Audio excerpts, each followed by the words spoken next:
So I don't know if you guys have noticed, but the iPod is back. I mean, kinda.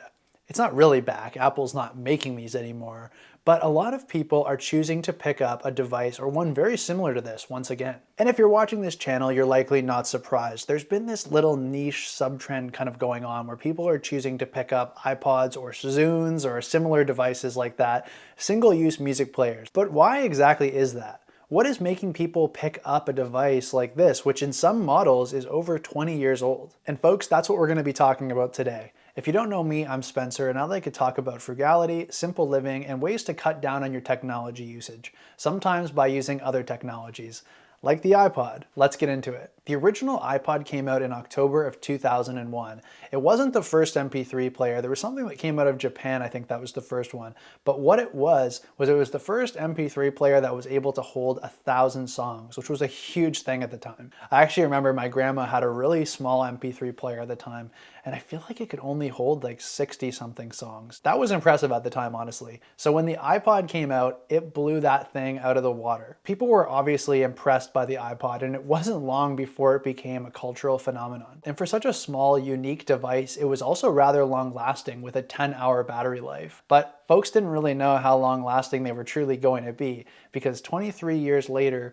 people are still using the iPod today. iPods were huge at the time. It was really spectacular. It was a really crazy thing at the time to imagine being able to hold basically your entire music collection for some people in your pocket. But once the iPhone and other smartphones came out and really came to prominence, they became the de facto way of listening to music on the go, and the iPod just sort of faded out over time. An iPod that looked like this hasn't really been in production for a very long while. They made touchscreen ones for a while, namely the iPod Touch, but even that's gone as well. It was discontinued in 2022. I was honestly kind of surprised that the iPod Touch held on for that long even. But even though the iPod is no longer in production, a lot of people are reaching for these types of devices once again. In fact, there's a decent used market for these, and an iPod like this can actually command a pretty good price, sometimes as much as they cost new. So let's get into the reasons why I think people are choosing to pick up a device like the iPod once again. So the number one reason why I think people are picking up the iPod once again is just because of the nostalgia factor. This was a cultural phenomenon when it first came out. I remember the iPod commercials back in the day, seeing droves of people walking around with those white earbuds when they first came out. My first iPod was the iPod Shuffle, and it was basically just a USB stick with a little controller on it. It had no screen, 512 megabytes I think, which was pretty crazy for me, and I packed tons of my favorite songs on that thing. But people are generally just very nostalgic for the iPod. And of course I understand why. It's a fun device. It has that signature kind of clean Apple interface, and its interface was, I think, crucial for giving that reputation of Apple for having that kind of clean, minimal look. And the body of the iPod also has a very cool look to it.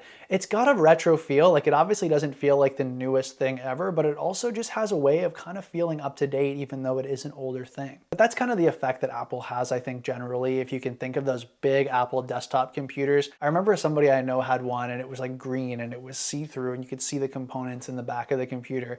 That thing is just such a neat looking device. I think there's a lot of people who are my age or older who, grew up with the iPod and they just want to connect with that feeling once again. When I was growing up, I watched a lot of Digimon, and I had a green Digivice that I actually had since I was a kid. I recently sold it and somebody gave me like $100 for it because people are just still so nostalgic for that stuff that they grew up with. And again, I think the iPod is really no different in this way. The funny thing is that there's a lot of people who are Gen Z as well who are picking up the iPod. Many are going for early models of the iPod that they personally wouldn't have had growing up. But I think people are just nostalgic for simpler tech generally. Things that you might not have even grown up with that you just connect with because it's less connected. And I can relate to that as well because I have a rotary phone and I didn't grow up with a rotary phone. And the fact that I can still use my rotary phone using my Cell 2 jack, I'll link to a video above where I show how I do that. It's really cool. It's cool that certain old devices like this can still be put into circulation and enjoyed. The fact that an old device that kind of harkens back to a simpler time, at least a simpler time in technology,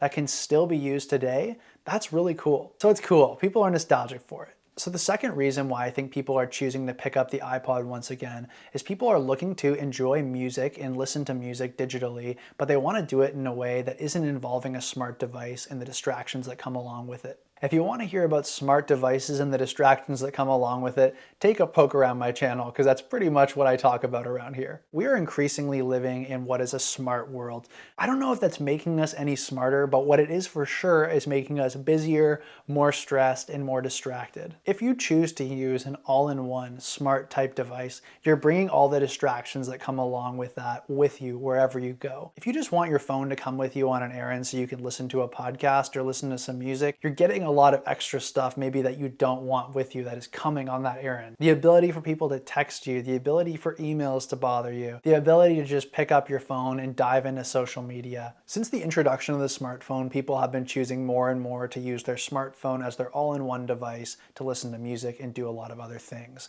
But the problem is those other things can often distract you from doing the thing that you set out to do in the first place. Whether it's compulsively checking your email, doom scrolling on social media, or just being generally distracted by an incoming call or text, a smartphone comes with a lot of asks that you may not always be looking for in the moment. And I mean, of course, you can silence your notifications or you can exercise some level of willpower. A lot of people have suggested that one to me. But when you use something like the iPod, that stuff's just taken out of the equation. And I think that's part of the appeal of using a single-use, more dumb device. It's honestly a smarter option. In line with that, the third reason why I think people are choosing to pick up the iPod once again is just the fact that it does one thing and it does it very well. Storage on phones really varies by model to model. My iPhone only has, I think, 128 gigabytes, but that has to be shared with photos, with podcasts, with other apps, and with music, of course. But my iPod, on the other hand, has 160 gigabytes, and that's dedicated for music alone. That's important because I find with my iPhone that I'm constantly running out of storage because of the photos, because of the podcast, because of the apps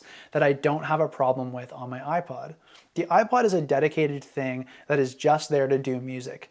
I mean, it technically can do video, but very few people are doing that at this point. The iPod can handle very high quality music. It isn't the most hi-fi music player out there, but it can definitely play very high fidelity files. The iPod just does one thing, and I think that's significant. It's from a time before everything had a built-in camera in it, before it could do other things like access the internet. It could just do music, and it does that very well. And with 160 gigabytes of dedicated space for music on here, I can put my entire catalog on here and probably everything I'm ever going to listen to, no problem. So the fourth reason why I think people are choosing to pick up the iPod nowadays is just because of the level of third-party support there is for keeping these things working. There's so many different ways that you can modify the iPod to fit your needs specifically. If your iPod's getting a little long in the tooth, maybe the battery's not lasting as long as it used to, or the hard drive's giving you some trouble, it's very easy to find third-party parts to modify these, and there's a lot of support on the internet to do that. There's tons of YouTube channels showing you how to modify these things.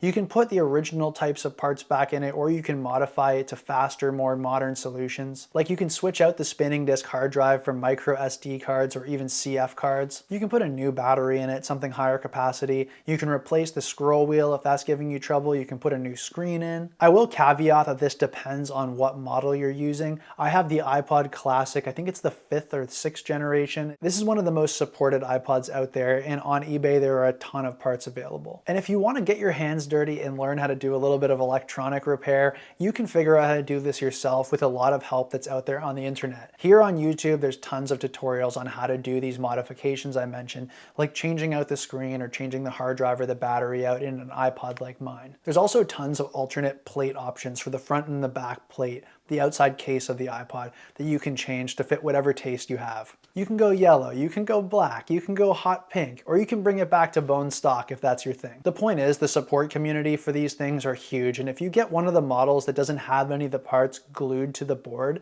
which really makes it impossible to service them, then you're gonna have no problem keeping this thing up to date and working for you. I also don't want to skip mentioning the software changes that you can make as well. If you want to run the original iPod software, that's totally good, but you can also install something on there called Rockbox. Quickly, what Rockbox is, if you don't know, is it's a free open source software replacement that you can install on your iPod to run instead of running your iPod's base software. It allows you to drag and drop your music directly onto the iPod rather than having to sync through Apple's software. So if you're a Windows user, this is probably going to be the easier way to go. My point is that there's a wide array of support for these things, be it with parts but also with tutorials showing you how to keep these things up to date and functioning. And now my fifth and final reason for why I think people are choosing to pick up the iPod again nowadays days is the same reason why people are choosing to pick up things like dumb phones. It's an intentional, almost an act of protest, a step against the way things are going with this increasingly smart world of all-pervasive tech. Obviously, smart devices are pretty cool. It's awesome that something like an iPhone or any other smartphone is basically a little supercomputer that you can carry around with you. But I do think people are getting tired of this increasingly smart world that we're in.